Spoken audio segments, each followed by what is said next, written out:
Rahul Gandhi hydrogen ബോംബിന് തീ കൊളുത്തി കഴിഞ്ഞു. ഹൈഡ്രജൻ ബോംബിന് തീ കൊളുത്തി കഴിഞ്ഞു. ഇതാ പൊട്ടി തെറിക്കാൻ വേണ്ടി പോകുന്നു. നരേന്ദ്രമോദി ഇതാ കസേരയിൽ നിന്ന് തെറിച്ചു പോകുന്നു. ഇനി BJP ഇല്ല, ഇന്ത്യയിൽ ഇനി BJP ഇല്ല. BJP പോയി, നരേന്ദ്രമോദി പോയി. ഇനി നരേന്ദ്രമോദി ഇല്ല, അമിത്ഷാ ഇല്ല, രാജേന്ദ്ര സിംഗ് ഇല്ല, നിർമ്മല സീതാരാമൻ ഇല്ല, ഇമാതിരി ഒരു BJP-ക്കാരും ഇല്ല. ഇതാ നാളെ രാഹുൽ ഗാന്ധി ഇന്ത്യയുടെ പ്രധാനമന്ത്രിയായി സ്ഥാനമേൽക്കാൻ പോകുന്നു. എങ്ങനെയുണ്ട്? കയ്യടിക്ക് കോൺഗ്രസ്സുകാരെ, കയ്യടിക്ക്. രാഹുൽ ഗാന്ധിന്റെ ഈ മറ്റേ ബോംബ് ഉണ്ട പൊട്ടി. കുറെ കാലായി പറയുന്നത് ഈ പൊട്ടൻ, ഞാനിതാ ഹൈഡ്രജൻ ബോംബ് പൊട്ടിക്കാൻ പോണ്, ഹൈഡ്രജൻ ബോംബ് പൊട്ടിക്കാൻ പോണ്. പണ്ട് ആറ്റം ബോംബ് എന്ന് പറയുന്നത് പൊട്ടിച്ചില്ലേ? എന്താ പറയാ, കർണാടകയിലെ മഹാദേവപുരയില് മുഴുവനും എന്താ പറയാ വോട്ട് ചേരി അവിടെ ലക്ഷക്കണക്കിന് വോട്ടുകൾ കട്ട് ചെയ്തു, ഒഴിവാക്കി. കുറെ ആൾക്കാർ പറയുന്നതിന് ഒരു ലക്കുല്ല കാനുമില്ലാതെ അവസാനം അവിടെ എത്ര ലോക്സഭാ മണ്ഡലത്തിൽ എത്ര നിയമസഭാ മണ്ഡലങ്ങൾ ഉണ്ട് എന്ന് പോലും ഈ പൊട്ടൻ അറിയില്ല. അതിന് ആരും പറഞ്ഞു കൊടുക്കണ്ടേ? ആരും പറഞ്ഞു കൊടുക്കണ്ടേ? അതിൽ കഴിഞ്ഞ നിയമസഭാ തെരഞ്ഞെടുപ്പിൽ അതിൽ എത്ര നിയമസഭാ മണ്ഡലങ്ങളിൽ എത്ര മണ്ഡലങ്ങളിലാണ് BJP ജയിച്ചത്, എത്ര മണ്ഡലങ്ങളാണ് കോൺഗ്രസ് ജയിച്ചത്? ഒന്നും അറിയില്ല. രാഷ്ട്രീയത്തിന്റെ ABCD അറിയാത്ത പൊട്ടൻ എന്ന് പറയുന്നത് ഇമാതിരി ലോക പൊട്ടൻ ഉണ്ടാവില്ല കേട്ടോ. കോൺഗ്രസ് നിങ്ങളെ മനുഷ്യന്ന് മാറ്റി അവിടുന്ന് എന്നങ്ങൾ ഗുണം പിടിക്കട്ടോ, എന്നങ്ങൾ ഗുണം പിടിക്കും. ഇയാളുണ്ട് ഹൈഡ്രജൻ ബോംബ് പൊട്ടിക്കാൻ പോവാണത്രേ. നാളെ നിങ്ങൾക്കറിയണം, നാളെ ബീഹാറിൽ എന്താ പറയാ ഒന്നാം ഘട്ട വോട്ടെടുപ്പ് ബീഹാറിൽ നടക്കാൻ പോവുകയാണ് കേട്ടോ. ഇയാള് ഇവിടെ നരേന്ദ്രമോദി അധികാരത്തിൽ വന്നത് വോട്ട് ചോരി എന്നൊക്കെ പറഞ്ഞുകൊണ്ട് നാട് നീളെ ഒച്ചപ്പാടും ബഹളമൊക്കെ ഉണ്ടാക്കി നടന്ന് ആരും മൈൻഡ് ചെയ്തില്ല. ഇലക്ഷൻ കമ്മീഷൻ പറഞ്ഞു ഇയാൾ പറയുന്നത് ഇയാൾക്ക് ഭ്രാന്താണെന്ന് പറഞ്ഞു. ഇയാൾക്ക് ഭ്രാന്താണ് എന്ന് പച്ച മലയാളത്തിൽ അല്ലെങ്കിൽ പച്ച ഹിന്ദിയിൽ അല്ല പറഞ്ഞതെന്നെങ്കിലും അതാണ് അതിന്റെ അർത്ഥം. ഇയാൾ പറഞ്ഞത് മുഴുവൻ ശുദ്ധ വിവരക്കേടാണ്. ഇലക്ഷൻ കമ്മീഷൻ പറഞ്ഞു നീ വല്ല പരാതി ഉണ്ടെങ്കിൽ നിങ്ങൾ രേഖാമൂല പരാതി ഇതാ. അതിന് രാഹുൽ ഗാന്ധി തയ്യാറല്ല. കാരണം രാഹുൽ ഗാന്ധിക്ക് തന്നെ അറിയാം ഞാൻ പറയുന്നത് മുഴുവനും ശുദ്ധ വിവരക്കേടാണ് എന്ന് ഈ പൊട്ടനറിയാം. അല്ലെങ്കിൽ വളരെ കൃത്യമായി ഇവിടെ തെരഞ്ഞെടുപ്പിൽ ഒരു അട്ടിമറി നടന്നിട്ടുണ്ടെങ്കിൽ അതിന് വളരെ കൃത്യമായ സംവിധാനങ്ങൾ ഇവിടെ ഉണ്ടല്ലോ. ഇലക്ഷൻ കമ്മീഷന് മുന്നിൽ പരാതി കൊടുക്കണ്ടേ? കോടതികളില്ലേ ഈ നാട്ടിൽ? കോടതികൾക്ക് മുമ്പ് പോട്ടെ. രാഹുൽ ഗാന്ധി പത്രസമ്മേളനം നടത്തി കഴിഞ്ഞിട്ട് കുറച്ച് വിവരമില്ലാത്ത ആൾക്കാർ കോടതി പോയി കോടതി അവരെ ഓടിപ്പിച്ചുകൂട്ടി മുമ്മാരി തോന്നിയാസ് കൊണ്ട് ഇങ്ങോട്ട് വരരുത് പറഞ്ഞു കോടതി. എന്തെങ്കിലും തെളിവ് വേണ്ടേ? രാഹുൽ ഗാന്ധിക്ക് വേണ്ടിയിട്ട് ഈ പറഞ്ഞ സർവേ ഒക്കെ നടത്തി കൊടുത്ത ഈ ICDS എന്ന് പറയുന്ന സ്ഥാപനം അവസാനം പറഞ്ഞു ഞങ്ങളുടെ സർവേ ഒക്കെ തെറ്റായി പോയി എന്ന് പറഞ്ഞു. അപ്പോൾ ആദ്യത്തെ രണ്ട് ഇത്തരത്തിലുള്ള വോട്ട് ചോരി എന്ന് പറഞ്ഞിട്ട് ആദ്യത്തെ രണ്ട് പത്രസമ്മേളനങ്ങൾ രാഹുൽ ഗാന്ധി നടത്തിയത് മുഴുവനും പൊട്ടിപ്പൊളിഞ്ഞു. ഈ രാജ്യത്തെ ജനങ്ങൾക്ക് മുഴുവൻ മനസ്സിലായി. പക്ഷെ ഈ കോൺഗ്രസ്സുകാർക്ക് പിന്നെ മനസ്സിലായി എന്ന് പറയാൻ പറ്റില്ലല്ലോ. മനസ്സിലായില്ല എന്ന് കോൺഗ്രസ്സുകാർക്ക് പറയാൻ പറ്റില്ല. കാരണം അവരുടെ നേതാവ് ഇങ്ങനെ വലിയ പത്രസമ്മേളനമൊക്കെ നടത്തി ഞാനിതാ ആറ്റം ബോംബ് പൊട്ടിച്ചു പറഞ്ഞപ്പോൾ ഇവിടെ ഇരുന്ന് കണ്ട് നമ്മുടെ ചാനൽ ചർച്ചകളൊക്കെ പറയുന്ന പൊട്ടിച്ചു. എവിടെ പൊട്ടിക്കാൻ? ഇലക്ഷൻ കമ്മീഷൻ വളരെ കൃത്യമായി കാര്യങ്ങൾ ഓരോന്നായി പറഞ്ഞു. ഇയാൾ പറയുന്നത് മുഴുവൻ ശുദ്ധ തട്ടിപ്പാണ്, ഒരു കാര്യമില്ല എന്ന് ഇലക്ഷൻ കമ്മീഷൻ പറഞ്ഞു. അപ്പൊ ഇവിടുത്തെ ജനങ്ങൾക്ക് ബോധ്യമായി എന്ന് പറഞ്ഞ വിവരമുള്ള ജനങ്ങൾക്ക് ബോധ്യമായി ഈ രാഹുൽ എന്ന് പറയുന്ന ഈ മണ്ടൻ പറയുന്നത് മുഴുവൻ മണ്ടത്തരമാണ് എന്ന് ജനങ്ങൾക്ക് മനസ്സിലായി. ഇനി മറ്റൊന്ന്, ബീഹാറിൽ ഇപ്പൊ ഏഷ്യാനെറ്റിലെ ലേഖകന്മാർ ഉൾപ്പെടെ അവിടെ പോയിട്ട് വിനുവൊക്കെ എവിടെയാണ്? ബീഹാറിലാണ്. അവിടെ ഇരുന്നിട്ടാണ് ഇന്നലെ ഈ മറ്റേ ന്യൂസ് അവറിൽ ചർച്ചയൊക്കെ നടത്തിയ കേട്ടോ. ഒരിക്കലും BJPക്ക് അനുകൂലമായി സംസാരിക്കാത്ത വിനു ഇന്നലെ പറഞ്ഞു ബീഹാറിൽ വന്നപ്പോ അവിടെ ഈ SIR കുറിച്ച് ഇതായിരുന്നല്ലോ ഇത്രയും കാലം പറഞ്ഞത്. SIR ശുദ്ധ തട്ടിപ്പാണ്. SIR അവിടെ ബീഹാറിൽ നടപ്പാക്കിയതോടുകൂടി അവിടുത്തെ വോട്ട് മുഴുവൻ നീക്കം ചെയ്തു. അവിടെ ഇരട്ട വോട്ട്, അവിടെ ഇല്ലാത്ത വോട്ടുകളൊക്കെ കൂട്ടിച്ചേർത്തു. പറയുന്നതിന് കണക്കൊന്നും കേട്ടോ. 65 ലക്ഷം ബീഹാറിലെ 65 ലക്ഷം വോട്ടുകൾ ചോർത്തി, 65 ലക്ഷം വോട്ടുകൾ കട്ട് ചെയ്തു. 65 ലക്ഷം പേർക്ക് വോട്ട് ചെയ്യാൻ പറ്റുന്നില്ല. ഇന്നത്തെ ചർച്ചയിൽ നമ്മുടെ ലീഗിന്റെ പ്രതിനിധി ഷിബു മീരാൻ പറയുന്നത് കേട്ടോ 74 ലക്ഷം ബീഹാറിലെ 74 ലക്ഷം വോട്ടുകൾ ഇലക്ഷൻ കമ്മീഷൻ നീക്കം ചെയ്തു. ഒരാള് പോലും അപ്പീൽ നൽകിയില്ല അവിടെ എന്ന് പറഞ്ഞാൽ ആരുമില്ല. ഈ നീക്കം ചെയ്തത് ആർതാണ്? മരിച്ചുപോയ ആൾക്കാരത്, ഇരട്ട വോട്ടുകളുള്ള ആൾക്കാരത്, സ്ഥലത്തില്ലാത്ത ആൾക്കാരുടേത്, നുഴഞ്ഞു കയറി വന്ന ഭീകരന്മാരുടെ എന്ന് പറഞ്ഞാൽ നുഴഞ്ഞു കയറ്റക്കാരുടെ വോട്ടുകൾ ഇതൊക്കെയാണ് നീക്കം ചെയ്തത്. അതാണ് ഇവർ പറയുന്ന 65 ലക്ഷം, 65 47 ലക്ഷം. ഇലക്ഷൻ കമ്മീഷൻ പറയുന്നത് 47 ലക്ഷം വോട്ടുകൾ അവിടെ നീക്കം ചെയ്തു. അതിനല്ലേ SIR. അതിനല്ലേ തീവ്ര എന്താ പറയാ ഈ വോട്ടേഴ്സ് ലിസ്റ്റ് പരിശോധന എന്ന് പറയുന്നത് ഇന്നലെ കേരളത്തിൽ തുടങ്ങി അല്ലേ? ഇന്നലെ കേരളത്തിൽ തുടങ്ങിയപ്പോഴേ ഇന്നത്തെ പത്രം നിങ്ങൾ നോക്കുക, ഇന്നത്തെ ദേശാഭിമാനിയും മാധ്യമവും ഉൾപ്പെടെ ഏറ്റവും കൂടുതൽ SIR-നെതിരെ രോഷം പ്രകടിപ്പിച്ച 2 പത്രങ്ങളാണ് ഇവിടുത്തെ ദേശാഭിമാനിയും മാധ്യമവും. ഈ 2 പത്രങ്ങളും വായിച്ചു നോക്കിയാൽ നമുക്കറിയാം SIR ഇന്നലെ തുടങ്ങി ഒരു പ്രശ്നവും ഇല്ലാതെ. ഭീതിപ്പെടേണ്ട ഒരു കാര്യം അതിലില്ല. അവര് തരുന്ന ഒരു ഫോം പൂരിപ്പിച്ചു കൊടുക്കുക. ഇന്നത്തെ ചർച്ചയിൽ KT കുഞ്ഞിക്കണ്ണനൊക്കെ CPM-ന്റെ പ്രതിനിധി KT കുഞ്ഞിക്കണ്ണൻ, ഞാൻ പറയുന്നത് തെറ്റിപ്പോയില്ലല്ലോ, KT കുഞ്ഞിക്കണ്ണൻ ഇന്നലത്തെ ചർച്ചയിൽ എനിക്ക് തോന്നുന്നു മീഡിയ വൺ ചർച്ചയിൽ ഇരുന്നുകൊണ്ട് അയാൾ പറയാണല്ലോ, എന്ത് അസംബന്ധമാണ് ഇവർ നടത്തുന്നത്. ഒരു ഫോം പൂരിപ്പിക്കണം. എങ്ങനെ ഫോം പൂരിപ്പിക്കാൻ പറ്റും? പേന വേണ്ട എഴുതാൻ. ഇവിടെ പേന എഴുതാൻ ഇല്ലാത്ത കുടുംബങ്ങൾ എത്ര ഉണ്ട്? അവർക്ക് പൂരിപ്പിക്കാൻ പറ്റുമോ? പിന്നെ അതിന് ഇവർ ചോദിക്കുന്നു ഈ ഐഡന്റിഫിക്കേഷൻ രേഖകൾ. ഒരു രേഖയും കൊടുക്കണ്ടേ? ഒരു രേഖയും കൊടുക്കണ്ട. വളരെ കൃത്യമായി ഇന്നലെ ഇലക്ഷൻ കമ്മീഷൻ കഴിഞ്ഞ ദിവസം ഏഷ്യാനെറ്റില് ലൈവായിട്ട് ഇലക്ഷൻ കമ്മീഷൻ വന്നു, ചീഫ് ഇലക്ഷൻ കമ്മീഷണർ ജനങ്ങളോട് സംസാരിച്ചു, അവരുടെ ചോദ്യങ്ങൾക്കൊക്കെ ഉത്തരം പറഞ്ഞു. അതായത് എന്യൂമറേറ്റർമാർ വീടുകളിൽ വരുന്നു, BLO-മാരാണ് വരുന്നത്, BJP-കാരല്ല. വീടുകളിലെ SIR, ഈ പുതിയ SIR-ന്റെ ഭാഗമായിട്ട്, എന്യൂമറേഷന്റെ ഭാഗമായിട്ട് വിവരങ്ങൾ തേടി നിങ്ങളുടെ വീട്ടിൽ വരുന്നത് BJP-കാരല്ലാന്നേ. അവര് വരുന്നത് BLO-മാരാണ്. ഈ BLO-മാർ എന്ന് പറയുന്നത് സർക്കാരിന്റെ റവന്യൂ എന്താ പറയാ ഉദ്യോഗസ്ഥന്മാരാണ് വരുന്നത്. അതിൽ കോൺഗ്രസ്സുകാരും CPM-കാരൊക്കെയാണ് കൂടുതലുള്ളത്. അവരാണ് നിങ്ങളുടെ വീട്ടിൽ വരുന്നത്. അവരുടെ കൂടെ രാഷ്ട്രീയ പാർട്ടി പ്രതിനിധികളും ഉണ്ടാവും. നിങ്ങൾക്കൊരു ഫോം തരുന്നു, അത് പൂരിപ്പിച്ചു കൊടുക്കാൻ. നിങ്ങൾക്ക് എഴുതാൻ അറിയില്ലെങ്കിൽ അവർ എഴുതി തരും, നിങ്ങൾ പറഞ്ഞു കൊടുത്താൽ മതി. ഇതിലെന്താ പ്രശ്നം? ആ 2002 എന്താ പറയാ അടിസ്ഥാനമാക്കിയാണ് ഇപ്പൊ ഇത് ഈ പുതിയ SIR നടപ്പിലാക്കുന്ന അല്ലെങ്കിൽ ഈ പരിശോധന. അത് സ്വാഭാവികല്ലേ? 2002 അവസാനമായി SIR നടത്തിയത്. പിന്നെ പുതിയ SIR നടത്തുമ്പോ 2002 അടിസ്ഥാന രേഖ. അതാണ് പറയുന്നത്. അത് എന്തിനു 2002?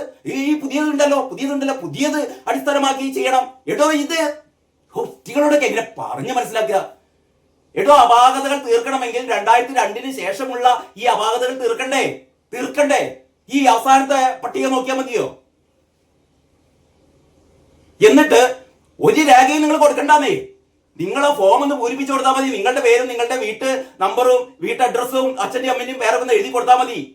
അതിലിപ്പോ എന്താ ബുദ്ധിമുട്ടതേ? നിങ്ങൾക്ക് എഴുതാൻ അറിയില്ല, പറഞ്ഞു കൊടുത്താൽ മതി. ആ BLO-മാരെ നിങ്ങൾക്ക് വിശ്വാസം ഇല്ലെങ്കിൽ കൂടെ നിങ്ങളെ രാഷ്ട്രീയ പാർട്ടി നേതാക്കന്മാർ വരും, റെസിഡൻസ് അസോസിയേഷന്റെ പ്രതിനിധികൾ വരും. ഇന്നത്തെ പത്രത്തിലുണ്ട്, ഇലക്ഷൻ കമ്മീഷൻ റെസിഡൻസ് അസോസിയേഷൻ ഭാരവാഹികളോട് പറഞ്ഞിട്ടുണ്ട് നിങ്ങളും സഹകരിക്കണം. അപ്പൊ നിങ്ങളെ വീട്ടിലേക്ക് ഇത് അന്വേഷിച്ച് വരുന്നത് സർക്കാർ ഉദ്യോഗസ്ഥന്മാരാണ്, പിണറായിന്റെ ആൾക്കാരാണ് വരുന്നത്, സഖാക്കന്മാരാണ് വരുന്നത്. കൂടെ രാഷ്ട്രീയ പാർട്ടി നേതാക്കന്മാരും വരും. നേതാക്കന്മാരല്ല, അവരുടെ പ്രവർത്തകർ വരും, BLA-മാർ വരും. പിന്നെ വരുന്നത് റെസിഡൻസ് അസോസിയേഷൻ ആൾക്കാർ വരും. അവിടെ നിങ്ങൾക്ക് എന്ത് തട്ടിപ്പാണ് BJP-യോടെ നടത്താൻ പറ്റുക? ഒരു ബുദ്ധിയുള്ള ആൾക്കാർക്ക് മനസ്സിലാവുന്ന കാര്യങ്ങളല്ലേ? ഇനി പറയുന്നത് വിദേശത്ത് പോയ ആൾക്കാർക്കൊക്കെ വോട്ടാണ് പോകുന്ന പറയുന്നത്. വിദേശത്ത് പോയ ആൾക്കാർക്കൊക്കെ വോട്ട് പോകുന്നു.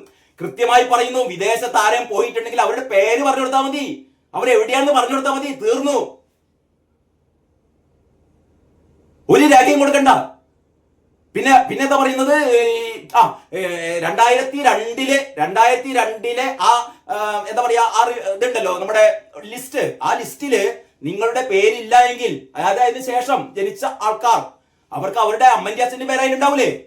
അമ്മന്റെയും അച്ഛനും പേര് അതിലുണ്ടാവൂലേ? അല്ലാതെ അമ്മയും അച്ഛനും ഇല്ലാതെ ഇങ്ങനെ പൊട്ടി മുളയ്ക്കല്ലല്ലോ ഇവിടുത്തെ ആൾക്കാര്. 2002 ശേഷമുള്ള ആ ലിസ്റ്റില് നിങ്ങളുടെ പേരില്ല, ശരി. അതിന് ശേഷമാണ് നിങ്ങൾ ജനിച്ചത്.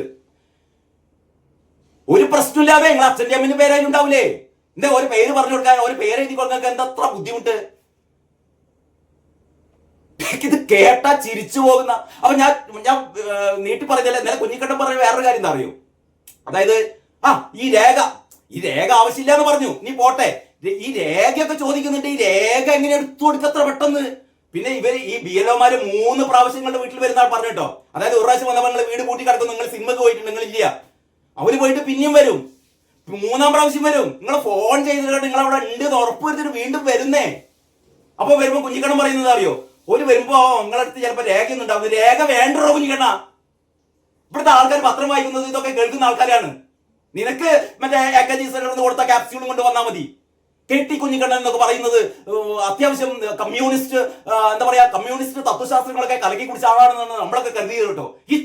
ഇത്രയും തീട്ട കമ്മ്യാനങ്ങൾ ഇന്നത്തെ ചർച്ച കണ്ടപ്പോൾ മനസ്സിലായത്. ഒരു എളുപ്പമാനില്ല പറയാണ് രേഖ ഇത് കേട്ട എന്തോ ഇവിടുന്ന് എന്താ പറയാ വിദേശത്ത് നിന്ന് ഇറക്കുമതി ചെയ്യേണ്ട രേഖയെ കുറിച്ചാണ് ഈ പൊട്ടം പറയുന്നത്. ഇവിടെ രേഖ എന്ന് പറഞ്ഞാൽ ആധാർ കാർഡാണോ? ഈ 12 രേഖ ഉണ്ട്. 12 രേഖയിൽ ഒന്ന് ആധാർ കാർഡാണ്. ആധാർ ഇല്ലാത്ത ഇവിടെ എത്ര ആൾക്കാരാണുള്ളത്? ആധാർ കാർഡ് ഇല്ലാത്ത, ആധാർ ഇല്ലെങ്കിൽ വേറെ എന്തെങ്കിലും രേഖ ഉണ്ടാവും. പൊട്ടത്തരം വിളിച്ച് പറഞ്ഞതിന് ഒരു ലെവലൊക്കെ ഇല്ലടോ. അപ്പൊ ഞാൻ പറഞ്ഞുകൊണ്ട് വരുന്നത് ഈ SIR കുറിച്ചിട്ട് ഇവിടെ കേരളത്തിൽ ഒരങ്കലാപ്പ് ഇല്ലെങ്കിൽ ഇത് കൊണ്ടുവന്നത് BJP ആണല്ലോ. കൊണ്ടുവന്നത് BJP ആണ്. പിന്നെന്ന് പറഞ്ഞാൽ ഇത് ശുദ്ധീകരിച്ചു കഴിഞ്ഞാൽ ഈ കമ്മികളാകെ പെട്ടുപോകും. അതായത് SIR പിണറായിയുടെ സംഘം ഒച്ചപ്പാടും ബഹളം ഉണ്ടാക്കുന്നത് എന്തുകൊണ്ടാണെന്ന് വെച്ചാൽ ഇത് വോട്ടർ പട്ടിക ശുദ്ധീകരിച്ചു കഴിഞ്ഞാൽ ഈ മരിച്ചുപോയ ആൾക്കാരുടെ പേരെ ഒഴിവാക്കും. അപ്പൊ അടുത്ത തെരഞ്ഞെടുപ്പിൽ സഖാക്കന്മാർക്ക് വന്ന് കള്ളവോട്ട് ചെയ്യാൻ പറ്റില്ല. അതാണ് ഏറ്റവും വലിയ പ്രശ്നമേ. CPM-മാർക്ക് കുരുവൊട്ടാൻ കാരണം അടുത്ത നിയമസഭാ ഇലക്ഷനിൽ ഇതുവരെ ചെയ്തതുപോലെ മരിച്ചുപോയ ആൾക്കാരുടെ പേരിൽ വന്ന് കള്ളവോട്ട് ചെയ്യാൻ പറ്റില്ല. മരിച്ചുപോയ ആൾക്കാർക്ക് ഒഴിവാക്കും. ഇരട്ട പേരുള്ള ആൾക്കാർക്ക് ഒഴിവാക്കും. അതുകൊണ്ടാണ് ഈ കുരു വെട്ടുന്നത്. ഇന്ന് വൈകുന്നേരം ഓൺലൈൻ മീറ്റിംഗ് വെച്ചിട്ടുണ്ടോ അത്ര ഇതിനെതിരെ എന്താ പറയാ എന്ത് നടപടികളാണ് എടുക്കേണ്ടതെന്ന് ആലോചിക്കാൻ. സ്റ്റാലിൻ സുപ്രീം കോടതി പോയിട്ടുണ്ട്. സുപ്രീം കോടതി ഓടിക്കുന്നത് കാണാം. മമതാ ബാനർജി അവിടെ വിവരമില്ലാത്ത ആൾക്കാരെ വെച്ചിട്ട് അവിടെ വൻ റാലി നടത്തുകയാണ് പശ്ചിമ ബംഗാളിൽ. എന്നിട്ട് പറയാണ് 2 ആൾക്കാർ തൂങ്ങിച്ചത്രേ. ഇന്നത്തെ മലയാള മനോരമയിലുണ്ട്. അതായത് മമതാ ബാനർജി പറയാണ് ഈ എന്താ പറയാ SIR എന്തൊരു ദ്രോഹമാണെന്നറിയോ. 2 ആൾ തൂങ്ങി മരിച്ചു. കാരണം ഒരാൾ നോക്കിയപ്പോ അയാളുടെ അച്ഛൻ്റെ അമ്മന്റെ പേര് വോട്ടർ പട്ടികയിൽ കാണുന്നില്ല. അയാൾ ഉടനെ പോയി തൂങ്ങിച്ചത്തു. വേറൊരാൾ നോക്കിയപ്പോ അയാളുടെ പേര് വോട്ടർ പട്ടികയിൽ തെറ്റായി കിടക്കുന്നു. അയാൾ ഉടനെ പോയി കണ്ട് വിഷം കഴിച്ചു മരിച്ചു. എന്ത് ഈ പറയുന്നതിനൊക്കെ ഒരു ലോജിക്ക് വേണ്ടേ? ഇനിയിപ്പോ കേരളത്തിലും തുടങ്ങും. പണ്ട് ഈ നോട്ടിന് വേണ്ടിയിട്ട് ക്യൂ നിന്ന ആൾക്കാര് എന്താ പറയാ വെള്ളം കിട്ടാതെ വീണ് 100,000 ആൾക്കാർ മരിച്ചു എന്നൊക്കെ പറഞ്ഞ് നമ്മളെ പറ്റിച്ച പരിപാടിക്കാണ് പെട്ടെന്ന് ഓർമ്മ വന്നു കേട്ടോ. അത് നിൽക്കട്ടെ. രാഹുൽ ഗാന്ധിയുടെ പൊട്ടത്തരത്തെ കുറിച്ച് പറയാം. പത്രസമ്മേളനം കഴിഞ്ഞതെന്ന് അറിയില്ല കേട്ടോ. തുടർന്നുകൊണ്ടിരിക്കുകയായിരിക്കും. അപ്പൊ അവിടെ പറയുന്നത് ഏറ്റവും വലിയ രസം രാഹുൽ ഗാന്ധി അപ്പൊ നാളെ ബീഹാറിൽ ആദ്യഘട്ട വോട്ടെടുപ്പ് നടക്കാൻ പോകുമ്പോൾ എല്ലാ സർവേകളൊക്കെ പറയുന്നു NDA ആയിരിക്കും ജയിക്കാൻ വേണ്ടി പോകുന്നത്. ആ രീതിയിലാണ് ഈ എക്സിറ്റ് പോൾ ഫലങ്ങളൊക്കെ നമ്മളോട് അല്ലെങ്കിൽ പ്രീ പോൾ ഫലങ്ങളൊക്കെ നമ്മളോട് പറയുന്നത് NDAക്കാണ് മുൻതൂക്കം എന്ന് പറയുന്നു. CPM അല്ലാത്ത മറ്റ് രാഷ്ട്രീയ നിരീക്ഷകന്മാരൊക്കെ പറയുന്നു ഏറെക്കുറെ അതിനാണ് സാധ്യത. ഇനി എന്തെങ്കിലും ആവട്ടെ, അവിടെ എന്താ സംഭവിക്കുന്നത് നമുക്ക് നോക്കാം. മാത്രമല്ല അവിടെ ഈ നേരത്തെ ഞാൻ പറഞ്ഞ ഏഷ്യാനെറ്റിന്റെ ലേഖകരും അതായത് ഈ പ്രശാന്ത് രഘുവംശവും വിനു വി ജോണും ഒക്കെ കഴിഞ്ഞ ദിവസത്തെ ചർച്ചയിലൊക്കെ പറഞ്ഞെന്താണെന്നോ വിനു വി ജോൺ ആശ്ചര്യപ്പെടുകയാണ്. അല്ല ഇവിടെ ഈ വോട്ട് ചോരി രാഹുൽ ഗാന്ധി അവിടെ ആഴ്ചകളോളം വോട്ട് ചോരി എന്ന് പറഞ്ഞിട്ട് അവിടെ മറ്റേ യാത്ര നടത്തിയല്ലോ. ബൈക്കിലും തുറന്ന ജീപ്പിലും തേജസ്വി യാദവിനെയും കൂട്ടിക്കാണ്ട് അങ്ങോട്ടും ഇങ്ങോട്ടൊക്കെ യാത്ര നടത്തി. അതിനെക്കുറിച്ചൊന്നും അവിടെ ആരും ബോധമില്ലാന്നേ. അവിടുത്തെ ബീഹാറുകാർക്ക് അറിയാം ഇമ്മൻഷൻ പറയുന്ന പൊട്ടത്തരാണെന്ന്. ഇവിടെയാണ് പ്രശ്നം. അപ്പോഴാണ് മൂപ്പര് ഹൈഡ്രജൻ ബോംബ് എന്ന് പറയാണ്ട് ഇന്ന് പത്രസമ്മേളനം നടത്തിക്കൊണ്ടിരിക്കുന്നത്. ആദ്യം എങ്ങനെയാ പത്രസമ്മേളനം തുടങ്ങിയ എങ്ങനെയാണോ ഭയങ്കര സെറ്റപ്പിലാണ് മറ്റേ എന്താ പറയാ വലിയ സ്ക്രീനൊക്കെ വെച്ച് അതിൽ വളരെ കൃത്യമായി എന്താ പറയാ അപ്പം ഈ ദൃശ്യങ്ങളൊക്കെ ഇങ്ങനെ കാണിച്ചുകൊണ്ട് രാഹുൽ ഗാന്ധി മൈക്കൊക്കെ അങ്ങനെ കോളർ മൈക്ക് ആദ്യം വർക്ക് ചെയ്തിട്ടോ പിന്നെ മറ്റേ കയ്യിൽ പിടിക്കുന്ന മൈക്കൊക്കെ ആയിട്ട് മൂപ്പര് ഇങ്ങനെ കാര്യങ്ങൾ പറഞ്ഞുകൊണ്ടിരിക്കുകയാണ് കേട്ടോ. ആദ്യം മൂപ്പര് പറഞ്ഞത് ഹരിയാനയിൽ വൻ തട്ടിപ്പാണ്. ഇതാണ് ബോംബ് കേട്ടോ. ഇതാണ് ഹൈഡ്രജൻ ബോംബ്. ഹരിയാനയിൽ വൻ സർക്കാർ ചോരി എന്നാ പറയുന്നത്. വോട്ട് ചോരി എന്ന പ്രയോഗം മൂപ്പര് സർക്കാർ ചോരിയാക്കി. അതായത് കേന്ദ്ര സർക്കാർ, മോദി സർക്കാർ, BJP സർക്കാർ ഹരിയാനയിൽ ചെയ്തത് വോട്ടർ പട്ടിക അട്ടിമറിച്ചിരിക്കുന്നു. ആദ്യത്തെ പോയിന്റ് എന്താ അറിയോ? എക്സിറ്റ് പോൾ ഫലങ്ങളൊക്കെ കോൺഗ്രസിന് അനുകൂലമായിരുന്നു. ഉളുപ്പില്ലാതെ ഞാനത് പറഞ്ഞത് ഈ കോൺഗ്രസ്സുകാരോട്.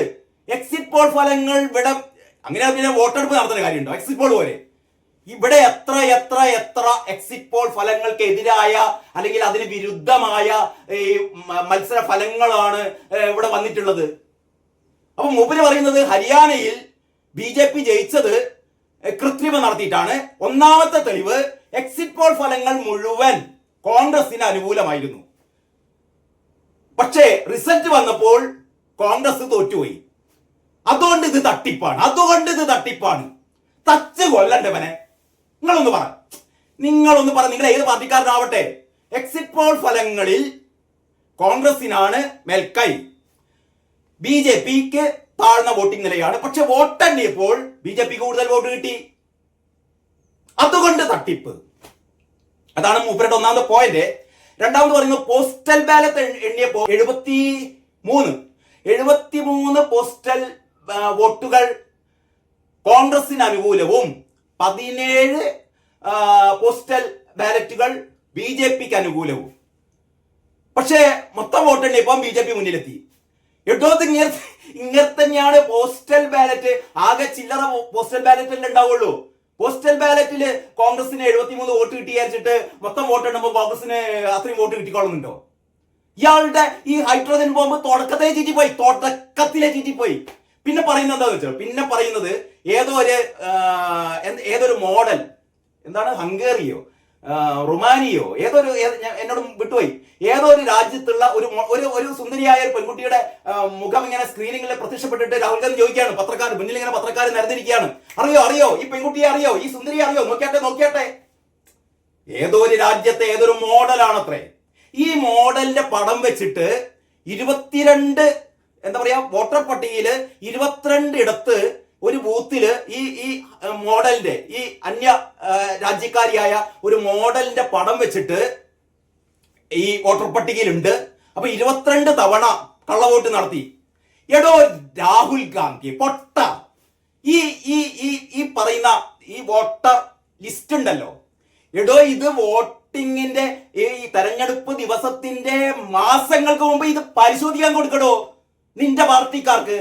അന്ന് നിങ്ങൾ ഈ പറയുന്ന മോഡലിന്റെ പടം ഇതിൽ കണ്ടിട്ടില്ലേനോ? അപ്പൊ നിങ്ങൾ അവിടെ ഹരിയാനയിൽ നിങ്ങൾ ഇല്ലേ? അല്ലെങ്കിൽ അവിടെയുള്ള ആൾക്കാർ മുഴുവൻ ഇതൊന്നും ശ്രദ്ധിക്കുന്നില്ലേ? അതാദ്യം പോയി പാർട്ടിയെ നന്നാക്കാൻ നോക്കടോ.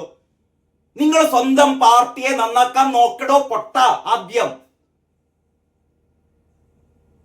ഒരു ബ്രസീലിയൻ മോഡലിന്റെ പടം അതിന്റെ അകത്ത് 22 സ്ഥലത്തുണ്ട്. ഇതൊക്കെ നിങ്ങൾ അന്ന് നോക്കേണ്ടതല്ലേ?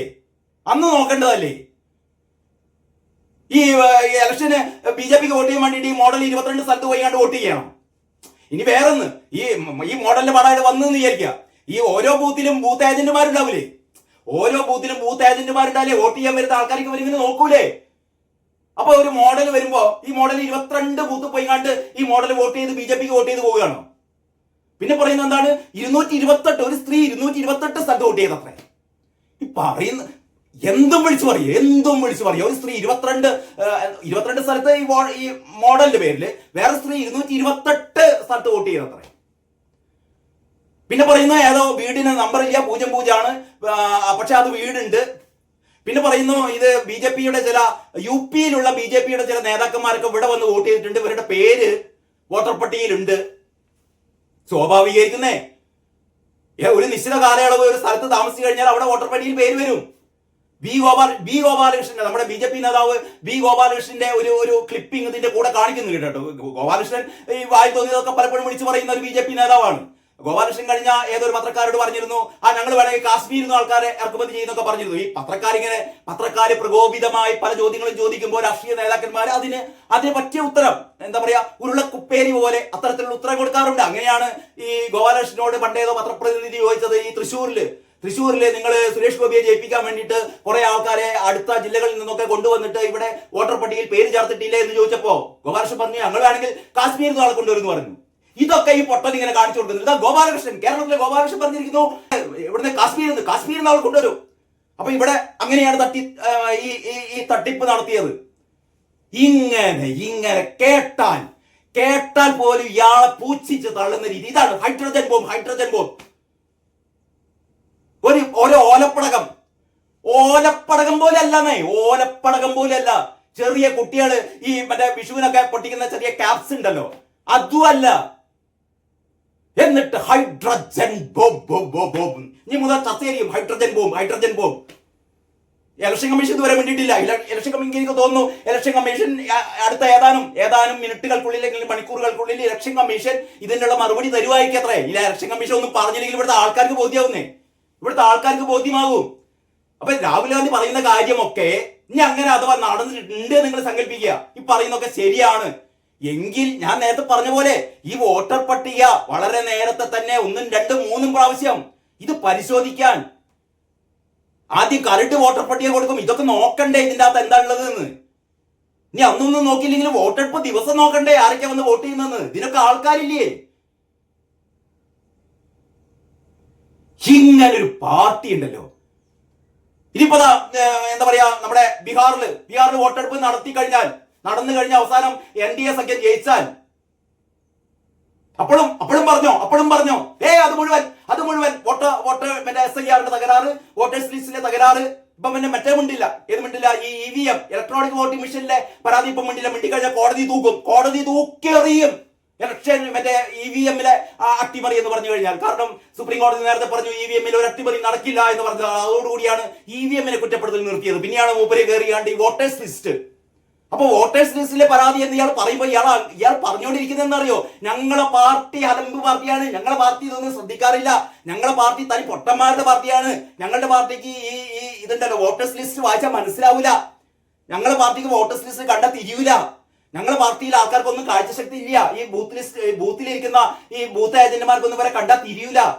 ഇതൊക്കെയാണ് ഈ പൊട്ടം പറഞ്ഞുകൊണ്ടിരിക്കുന്നത്. ഇതാണ് കൂട്ടരെ ഹൈഡ്രജൻ ബോംബ്. പൊട്ടിക്കാണ് പൊട്ടൻ. വല്ല കാര്യമുണ്ട് എന്റെ കോൺഗ്രസ്സുകാരെ?